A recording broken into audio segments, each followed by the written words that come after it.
శుభోదయం. Global బెతేనియా Calvary ministry తరపున ఈ ఉదయకాల సమయంలో మరొకసారి మీ అందరితో కూడా కలుసుకొని దేవుని యొక్క పరిశుద్ధమైన మాటలు ధ్యానించడానికి దేవుడు నాకు ఇచ్చిన మధురమైన అవకాశాన్ని బట్టి దేవునికి ప్రత్యేకమైన వందనాలు తెలియజేస్తున్నాను. ఈరోజు కూడా పరిశుద్ధమైన వేద గ్రంథంలో నుండి మరొక చక్కటి మాటను చదువుకుందాం. లూకా సువార్త 10వ అధ్యాయము 20వ వచనము నేను చదువుతున్నాను, దయచేసి గమనించండి.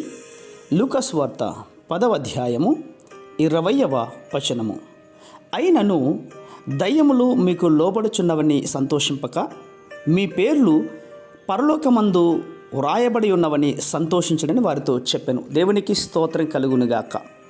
నా ప్రియమైన సహోదర సహోదరులారా, ఈరోజు మీ పరిస్థితులు ఎలా ఉన్నా సరే ప్రభువు పట్ల ఆయన రక్షణలో మీరు సంపూర్ణమైనటువంటి ఆనందాన్ని పొందుకోవాలి. అందుకే యెహోవా యందు ఆనందించుట వలన మీరు బలము పొందెదరు అని నెహెమ్యా ప్రవక్త అంటున్నాడు.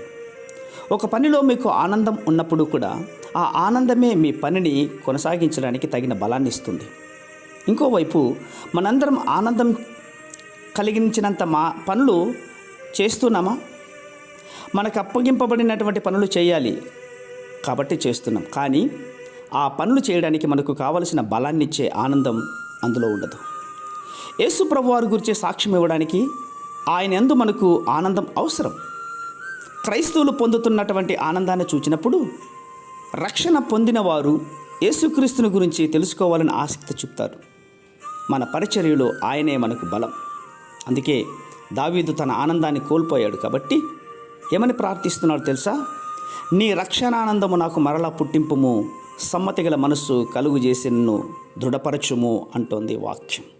పిల్లరా, ఆనందం హృదయపూర్వక విధేయత జతగా నడుస్తాయండి.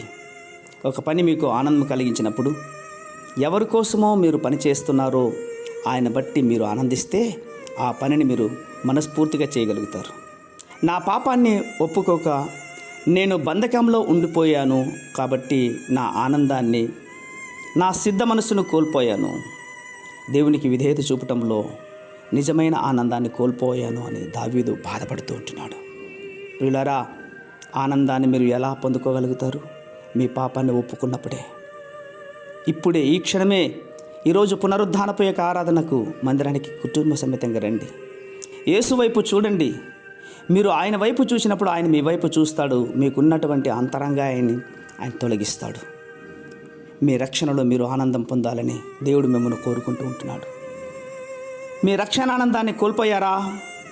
ప్రభువుకు లోబడి జీవించగలిగినట్లయితే కనుక ఆనందాన్ని మళ్ళా మీరు తెచ్చుకుంటారు. మీ జీవితంలో పాపము పోతుంది, సంతోషంగా జీవించగలుగుతారు. ఆనందంగా దేవునితో గడిపే గొప్ప క్షణాలు దేవుడు మనకు అనుగ్రహిస్తాడు. పరిశుద్ధమైన మా ప్రియ పరలోకపు తండ్రి, ఈ మాటలు వింటున్న బిడ్డలందరూ కూడా ప్రభా, మా పేర్లు జీవగ్రంథంలో ఉండాలి అంటే మీతో ఆనందపడాలి నాయన. అట్టి కృప ఈ మాటలు వింటున్న బిడ్డలందరికీ మీరు అనుగ్రహిస్తాను. అందుకే స్తోత్రాలు అర్పించుకుంటూ చిన్న ప్రార్థనను మా రక్షకుడిని యేసయ్య బట్టి అడిగి వేడుకుని పొందుచున్నాం మా తండ్రి. ఆమేన్, ఆమేన్, ఆమేన్.